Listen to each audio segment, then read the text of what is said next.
एक गाना तो आपने बहुत सुना होगा, दुश्मन ना करे दोस्त ने वो काम किया है।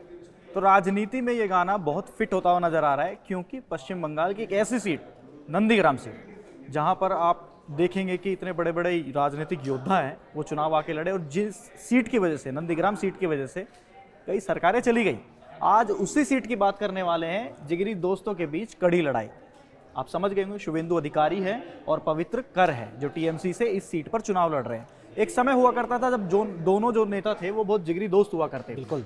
तो आज कहानी उसी पर। अनएडिटेड के इस एपिसोड में आपका फिर से स्वागत है। मेरा नाम दीपक है और इनका नाम चंदन है।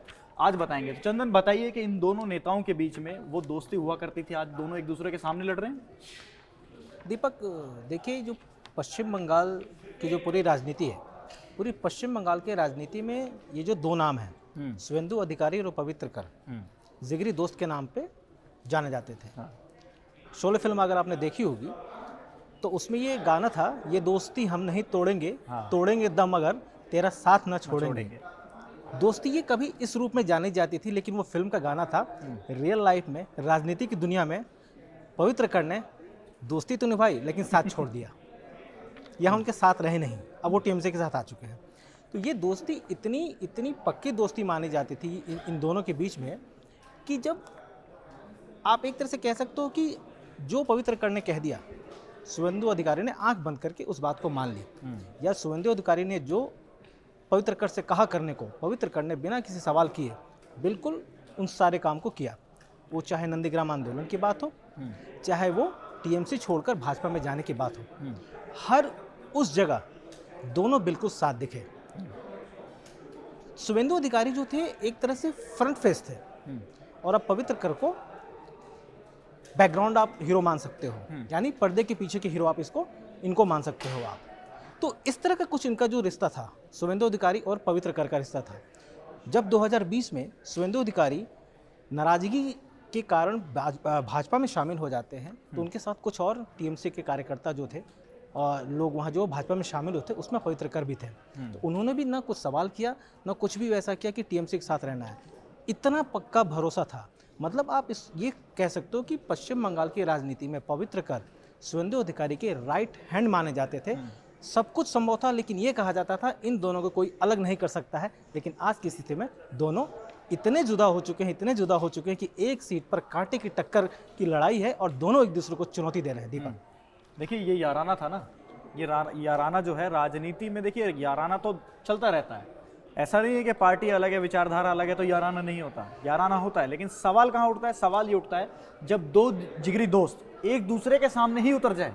अगर मान लीजिए कि ये कहीं और से चुनाव लड़ते और वो कहीं और से, तो समझ में आता, लेकिन एक दूसरे के खिलाफ उतर गए तो ये याराना पर सवाल है। फिलहाल अब बात करेंगे शुभेंदु अधिकारी और पवित्र कर की दोस्ती कितनी गहरी थी, ये समझते हैं और ये आपको बताते हैं। देखिए, मैं इसकी शुरुआत आपको मैं कहूँगा, जब ये 2007 में नंदीग्राम आंदोलन हुआ था, जब इन दोनों की दोस्ती सामने आई और शुभेंदु अधिकारी भी एक बड़े नेता के रूप में जाने लगे थे। जब ये नंदीग्राम आंदोलन की बात करें, उस वक्त किसानों के साथ टीएमसी खड़ी हुई थी, और वो उस पूरे आंदोलन का जो चेहरा थे वो शुभेंदु अधिकारी थे। और उनको उस खड़ा करने में, यानी जमीनी स्तर जो तैयार कर रहे थे, वो तैयार करने का काम था पवित्र कर का। यानी इन्हें सबके सामने रखा, जमीनी स्तर पर कार्यकर्ताओं को जोड़ के रखना, कमेटी जो गठित हुई थी, कमेटी को गठित करने में क्या होना चाहिए, कैसे होना चाहिए, यानी पूरी प्लानिंग जो तैयार की थी वो पवित्र कर ने तैयार की थी। और सबको जो जोड़ के रखा था वो पवित्र कर की जिम्मेदारी थी। तो जो इतनी गहरी इनके बीच में जो दोस्ती थी, जैसे मैंने आपको पहले भी बताया कि जो पवित्र कर ने कहा, शुभेंदु अधिकारी आंख बंद कर उस पर भरोसा करते थे कि पवित्र कर ने कह दिया तो ये करना है, तो मतलब करना है। सेम वही चीज़ पवित्र कर के साथ भी थी कि शुभेंदु अधिकारी ने कह दिया है कि मुझे ये चीज़ चाहिए, इसको मैनेज करना है, तो पवित्र कर उसके लिए कुछ भी करते थे। अगर मैं नंदीग्राम की ही सीट की बात करूं, तो पवित्र कर बेसिकली शुभेंदु अधिकारी के इलेक्शन मैनेजर के तौर पे भी जाने जाते हैं। पूरी पार्टी में, पूरी पश्चिम बंगाल की राजनीति में इनको कहा जाता था कि शुभेंदु अधिकारी के जो इलेक्शन मैनेजर कोई है तो पवित्र कर है। इसका मतलब मतदाताओं को इकट्ठा करना, उनके बीच साठगांठ करना, सबको एकजुट रखना, ये सारी जिम्मेदारी पवित्र कर की होती थी। रणनीति तैयार करना शुभेंदु अधिकारी के लिए ये पवित्र कर करते थे। यानी पवित्र कर और शुभेंदु अधिकारी के बीच में ऐसी कोई बात नहीं थी जो दोनों एक दूसरे के बारे में जानते नहीं थे। यानी मैं इस बात करूँ पॉजिटिव बातें या निगेटिव बातें, यानी अंदरूनी हर एक छोटी छोटी और बड़ी बड़ी सी बात शुभेंदु अधिकारी को पवित्र कर के बारे में पता है और पवित्र कर को शुभेंदु अधिकारी के बारे में पता है। इतनी गहरी दोस्ती उन दोनों में थी। देखिए, आपने वो शब्द सुना होगा, प्रोजेक्ट मैनेजर। तो यहाँ पर राजनीति में और इन दोनों के केस में ना प्रोजेक्ट मैनेजर थोड़ा सा हम चेंज कर देते हैं। देखिए, प्रोजेक्ट शुभेंदु अधिकारी हो रहे थे और उस प्रोजेक्ट को मैनेज जो कर रहे थे ना, वो पवित्र कर रहे थे। यानी कि चुनाव हो या आंदोलन, उसकी पूरी स्ट्रेटेजी जो बना रहे थे वो पवित्र कर बना रहे थे। चेहरा हो या भाषण, वो शुभेंदु अधिकारी थे। तो इन दोनों की दोस्ती यहाँ से शुरू हुई थी 2007 से, यानी कि नंदीग्राम, वो ऐतिहासिक सीट जहाँ से वाम दल ने सरकार गवा दी। बिल्कुल, वो इस सीट से उन्होंने, वहाँ से जो सीट थी वाम दल ने वो गवाई, जिसके बाद से टीएमसी का उदय हुआ। बिल्कुल। नंदीग्राम के आंदोलन में शुभेंदु अधिकारी के कितने काम आए थे, मतलब उन्होंने वहाँ पर क्या क्या मैनेज किया और कौन सी ऐसी चीज़ें थी जिससे ये लगा कि शुभेंदु अधिकारी कहीं फंसते हुए नजर आते, तो मान लीजिए कि एक मजबूत बल मिला उनको, तो वो कौन सी ऐसी एक चीज़ें थी? देखिए, मैं आपको बताऊं, आप बेसिकली इसके लिए आपको नंदीग्राम आंदोलन समझना पड़ेगा कि वो नंदीग्राम आंदोलन क्या था। इसके साथ ही ऐसे हमारे बहुत सारे जो दर्शक होंगे जिन्होंने नंदीग्राम आंदोलन सुना तो जरूर है कि नंदीग्राम आंदोलन कुछ हुआ था, बट बेसिकली आंदोलन क्या था इसे मैं बताते हुए आपको बताऊंगा पवित्र कर और शुभेंदु अधिकारी की जो भागीदारी उसमें थी। 2007 की बात है, जब वहाँ की तत्कालीन जब जो सरकार थी, उन्होंने एक इंडोनेशियाई कंपनी को से यानी SEZ बनाने का अधिकार दिया था। अब उसके लिए वहाँ पर क्या था, एक केमिकल हब बनाना था। उस केमिकल हब बनाने के लिए करीब करीब 10,000 एकड़ उपजाऊ कृषि भूमि की ज़रूरत थी। ये इतना बड़ा था कि वहाँ के जो किसान थे वो बिल्कुल बिफर गए और उन्होंने ज़मीन देने से इनकार कर दिया। इसके साथ खड़ी हुई टीएमसी का चेहरा बनकर सामने आए शुभेंदु अधिकारी, और शुभेंदु अधिकारी के साथ रणनीति जो तैयार की वो पवित्र कर ने तैयार की रणनीति। तो जब उनके साथ ये हुआ और एक आंदोलन की फिर शुरुआत हुई और फिर एक कमेटी बनाई गई जो कि इस आंदोलन के साथ थी और वो तत्कालीन जो आदेश जो दिए सरकार ने दी थी उसके खिलाफ थी। उसका पूरा जो श्रेय था कर्ता धर्ता थे, पवित्र कर थे। उस कमेटी में वाम दल के कुछ नाराज कार्यकर्ता, कुछ नेता भी शामिल हो गए थे। नतीजा क्या हुआ कि इन लोगों ने मिलकर बिल्कुल सड़क खोद दी, पुल तोड़ दिए। वो क्यों तोड़ा? क्योंकि वहाँ पर प्रशासन जो है, पुलिस प्रशासन नंदीग्राम में प्रवेश न कर सके। 14 मार्च 2026 की बात करूँगा। इस पूरे आंदोलन का जो था एक काला अध्याय के रूप में ये जाना जाता है, जब वहाँ पर प्रशासन जबरदस्ती उस नंदीग्राम में प्रवेश करने की कोशिश की और वो पूरा आंदोलन जो हिंसक रूप में मोड़ लेता है और उस वक्त गोली चलाने का आदेश दिया जाता है, जिसमें 14 किसान मारे जाते हैं और कई किसान जो है गायब हो गए। और उस घटना की सिर्फ पश्चिम बंगाल नहीं, पूरे देश में काफ़ी निंदा हुई थी। सभी दलों ने घोर भर्त्सना की थी और वही वो दिन था जहां से वाम दलों का ह्रास पतन शुरू हो गया। और इसके बाद जो अगला जो चुनाव हुआ उसका नतीजा ये रहा कि वाम दल फिर वहां वापस कभी आ नहीं सकी। दीपा, तो अब इन दोनों नेताओं के बीच में इतनी गहरी दोस्ती थी, यानी कि एक दूसरे के कंधे का सहारा लिया करते थे, चाहे वो राजनीति हो या फिर अब राजनीति में इतना बड़ा सहयोग मिल रहा है तो हो सकता है कि पारिवारिक संबंध भी अच्छे रहे हो। बिल्कुल। इन दोनों के बीच में खटास कहाँ पैदा हुई? क्या कारण रहे होंगे वो जो खटास पैदा हो गई और दूरियां बनती चली गई? आपको मैं थोड़ा क्लियर कर दूं कि इन दोनों के बीच की जो मैंने पहले बताया कि किसी ने ये उम्मीद भी नहीं की थी खटास आएगा भी। खटास के बारे में पता तब चला जब 2026 में अचानक पवित्र कर इनका साथ छोड़ के, यानी भाजपा को छोड़ के टीएमसी में दोबारा शामिल हो जाते हैं। तब इन दोनों के बीच की जो दूरी है उभर कर पूरी दुनिया के सामने आती है और हर कोई हैरान हो गया था कि इतनी जिगरी दोस्ती जिसके लिए ये कहा जाता था कि अगर कोई भगवान भी आके अगर इनकी दोस्ती तोड़ने की कोशिश करे तो टूट नहीं सकती, अचानक ऐसा क्या हुआ? तो जो बातें निकल के सामने आई थी, पवित्र कर ने इन पर आरोप लगाया, शुभेंदु अधिकारी पे आरोप लगाया कि वो अपनी जो भी उनकी मानना था, जो उनकी राजनीतिक उनके अपने विचार थे, उसको उन्होंने बेच दिया है भाजपा में जाके। ऐसा पवित्र कर का आरोप था। वो उनके साथ उनके जो विचार थे अब मेल नहीं खा रहे थे, इसलिए उनको मजबूरन उनका साथ छोड़ना पड़ा, पार्टी का साथ छोड़ना पड़ा। और इसके पीछे, यानी इस दोस्ती को टूटने के पीछे एक बड़ा कारण माना जाता है अभिषेक बनर्जी को। अभिषेक बनर्जी को ही श्रेय जाता है पवित्र कर को वापस टीएमसी में लाने के लिए। तो उसके बाद, और इतना ही नहीं, और इस वादे पर वापस लाए गए कि अगर आप टीएमसी में आते हैं तो आपको हम विधायक का टिकट देंगे, विधायक यानी विधानसभा चुनाव में लड़ाई करने का, और आपको मैं नंदीग्राम से ही टिकट दूंगा। और बिल्कुल जैसे टीएमसी में शामिल होता है पवित्र कर, वैसे ही हाथों हाथ टीएमसी ने पवित्र कर को शुभेंदु अधिकारी के खिलाफ नंदीग्राम से टिकट दे दिया लड़ाई करने का अपने वादे के मुताबिक। दीपक, देखिए थोड़ा सा पिछले इतिहास में जाते हैं। नंदीग्राम वो सीट है 2007 का, तो आपको बता दिया कि वो आंदोलन क्या था, किस तरीके से वहाँ पर किसानों के प्रति जो उग्र उनका जो प्रदर्शन हुआ और सरकार से जो नाराजगी थी, जिसकी वजह से ममता बनर्जी की जो पार्टी है टीएमसी, उसका उदय हुआ। और वहाँ से उदय होते हुए शुवेंदु अधिकारी एक चेहरा बने नंदीग्राम का, जिनकी मदद की थी पवित्र कर ने।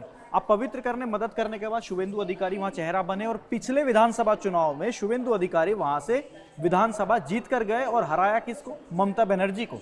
अब उसी ममता बनर्जी को हराने के लिए शुवेंदु अधिकारी जो है वो भवानीपुर भी जा चुके हैं, लेकिन नंदीग्राम से भी चुनाव लड़ रहे हैं। अब उनके सामने जो चुनौती पेश होगी वो पवित्र कर है। एक सामने वो चेहरा, दोनों एक दूसरे की कमियां जानते हैं कि कैसे चुनाव लड़ते थे, क्या कहां पर कमी है। तो ऐसी बात नहीं है, शुवेंदु अधिकारी के पास भी एक प्लस पॉइंट है, वो भी इनकी स्ट्रेटेजी जानते हैं कि वो कैसे चुनाव लड़ते हैं। बिल्कुल। फिलहाल मुख्यतः मुद्दे पे आते हैं कि इतिहास को मद्देनजर रखते हुए नंदीग्राम जो सीट है उसके बारे में आप समझना चाहेंगे कि नंदीग्राम सीट बंगाल के चुनाव में क्यों इतनी इंपॉर्टेंट है। देखिए, आप क्या सिर्फ इसलिए इंपॉर्टेंट है कि शुवेंदु अधिकारी चुनाव लड़ रहे हैं, या ममता बनर्जी वहां से चुनाव लड़ चुकी हैं? देखिए, मैं दीपक आपको ये समझाऊंगा। मैं नंदीग्राम बेसिकली प्रतिष्ठा की लड़ाई बन गई है। जब से नंदीग्राम आंदोलन हुआ है, उसके बाद से टीएमसी का इस पे कब्जा हुआ है सीट पर। उसके बाद से एक प्रतिष्ठा की लड़ाई इसलिए बन गई है, और खासकर तब जब पिछले चुनाव में ममता बनर्जी को हार मिल गई। जो पार्टी समझती है कि पश्चिम बंगाल में मेरा कोई तोड़ नहीं है, मुझे कोई हरा नहीं सकता, उस पार्टी के मुखिया को एक वैसी सीट से जो उसका गढ़ होता है, वहाँ से अगर हार जाती है तो एक प्रतिष्ठा की लड़ाई ही हो जाती है, वो सिर्फ एक नॉर्मल आम चुनाव नहीं हो जाता है। तो एक तो इसका महत्व, राजनीतिक महत्व है। अब आप इसका अंदाज़ा लगाइए, इतना इंपॉर्टेंट सीट है, अगर यहाँ से दोबारा शुवेंदु अधिकारी जीतते हैं तो ये एक साफ हो जाएगा कि शुवेंदु अधिकारी एक इंडिविजुअल लेवल पर इतने बड़े नेता पश्चिम बंगाल के हैं जो एक मादा रखते हैं कि वो किसी भी सीट को जीत सकते हैं। वहीं अगर टीएमसी हारती है तो टीएमसी के लिए एक बड़ा झटका होगा कि कहीं ना कहीं उसकी नीति, जिसको वहाँ के लोग नकार रहे हैं। कहने का मतलब खेती से राजनीति शुरू हुई और खेती ने ही राजनीति खत्म कर दी। बिल्कुल सही कह रहे हैं। तो जिससे ये भी साबित होगा कि असली चेहरा क्या है वहाँ पर, क्या ममता बनर्जी चेहरा असली है या फिर शुवेंदु अधिकारी चेहरा है।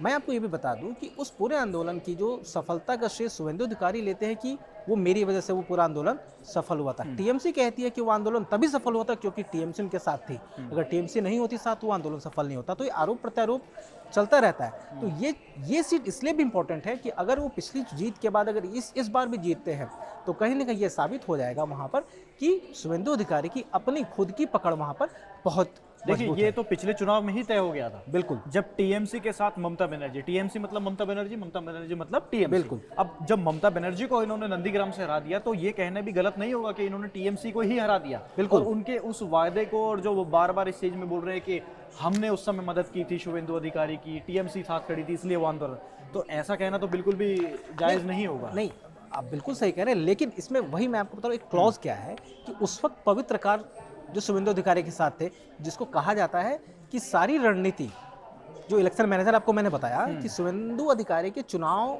लड़ने की पूरी जो रणनीति तैयार करते तो पवित्र कर करते थे। इसलिए वो इंटरेस्टिंग है, ये फैक्टर इसलिए इंपॉर्टेंट है कि उस वक्त थे और अब नहीं है। तो अब ये एक प्लस पॉइंट तो ये है कि पवित्र कर के साथ, क्योंकि उन्हें सब कुछ पता है शुवेंदु अधिकारी के बारे में, उनकी हर एक चाल के बारे में पता है, उनकी एक हर आदत के बारे में पता है, उनकी कोर वोट बैंक जो है उसके बारे में, उनके बारे में उनको ये भी पता होगा कि मतलब शुवेंदु अधिकारी अगर ये सोचकर चल रहे हो कि भाई नंदीग्राम तो इजी है मेरे लिए, जब मैंने ममता को हरा दिया तो इस बार भी कोई ना कोई कैंडिडेट तो हार ही जाएगा उनके सामने, तो इसीलिए वो भवानीपुर गए कि मैं ममता बनर्जी का पीछा नहीं छोड़ूंगा, मैं वहां से हराऊंगा। लेकिन अब जो एक पेच जो फंसा दिया ना टीएमसी ने, वो फंसा ये दिया दोस्ती वाला। बिल्कुल, कि अपने पुराने दोस्त को खड़ा कर दिया सामने। बहुत सोची समझी चाल है टीएमसी की। उन्होंने एक ऐसे शख्स को खड़ा किया शुवेंदु अधिकारी के खिलाफ, जो कि पिछले चुनाव में हार का बदला लेने के लिए एक ऐसे शख्स को खड़ा किया जो कि डायरेक्ट उन पर वार कर सकता है, यानी इमोशनली वार हो सकता है। वहाँ पर दो जो जिगरी दोस्त एक दूसरे के खिलाफ लड़ते हैं और एक दूसरे की कमियां पता है, तो एक दूसरे को वोट बैंक काटने की उम्मीद है टीएमसी को। मैं इसीलिए कह रहा हूँ कि इस चुनाव में अगर शुवेंदु अधिकारी इस सारी परिस्थितियों को हराते हुए अगर जीत जाते हैं तो असली हीरो कौन होगा वो पता चल जाएगा इस चुनाव में। इस चुनाव में ये भी पता चल जाएगा कि वो ममता बनर्जी को टक्कर देने लायक है कि नहीं है, क्योंकि अभी भाजपा के पास, या अगर पूरे ऑल ओवर बंगाल की बात करें तो मुझे नहीं लगता कि ममता बनर्जी के बाद शुवेंदु अधिकारी का नाम लेना कितना गलत होगा। बिल्कुल क्योंकि ममता बनर्जी के पास तो बाद उसके अलावा पूरे बंगाल में तो कोई लीडर है नहीं। बिल्कुल। दूसरा नाम अगर किसी की जुबान पर आता है तो शुवेंदु अधिकारी का आता है। अब जरा लास्ट में जाते जाते एक फैक्ट समझ के जाते हैं। 2007 के आंदोलन की आपने बात की जी। तो उस समय जब ये आंदोलन हुआ, जब सीपीआई को उखाड़ के फेंक दिया था सत्ता से टीएमसी ने, बिल्कुल। ममता बनर्जी ने, उसके बाद से लेकर के अब तक 2021 तक बिल्कुल। वो चुनावी समीकरण क्या कहते हैं कि इस सीट पर कौन पार्टी हावी रही, जी। किसके वोट ज्यादा मिलते रहे, वो पूरा एक गणित जो है ना, एक बार वो समझाइए। देखिए, उसके पहले मैं थोड़ा आपको वहाँ पर जो वहाँ की धार्मिक जो उनका विभाजन है वो भी मैं बता दूं, क्योंकि एक वो बड़ा हथियार रहा है शुवेंदु अधिकारी का। जब वो 2021 के विधानसभा चुनाव में आए थे तो उन्होंने 70% बनाम 30% का जो नारा दिया था, क्योंकि काफ़ी पॉपुलर होता है पश्चिम बंगाल में। तो एक बार मैं उसकी बात कर लेता हूँ। तो इस सीट पर जो धार्मिक विभाजन है, तो यहाँ लगभग 75% हिंदू आबादी है और 25% जो है मुस्लिम आबादी है। तो कहीं ना कहीं शुवेंदु अधिकारी की जीत में यहाँ पर जो हिंदू वोटर्स है उसकी भूमिका भी बहुत बढ़ जाती है, बड़ी होती है।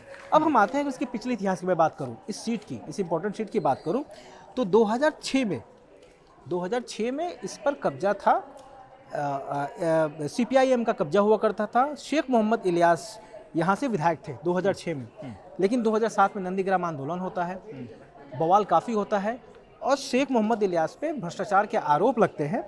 उसके बाद उन्हें इस्तीफा देना पड़ता है। जब वो इस्तीफा देते हैं, इस्तीफा देने के बाद 2009 में फिर से चुनाव होता है, यानी उपचुनाव होता है, जहां मतलब से इतना दबाव बना दिया गया कि इस्तीफा देना पड़ गया। बिल्कुल बिल्कुल, वहां इस्तीफा देना पड़ता है वहां पर। और फिरोजा बीवी को वहां से टीएमसी 2009 के उपचुनाव में खड़ा करती है। और प्रभाव इतना था कि फिरोजा बीवी ने सीपीआईएम के कैंडिडेट को करीब 39,000 वोटों से हराती है।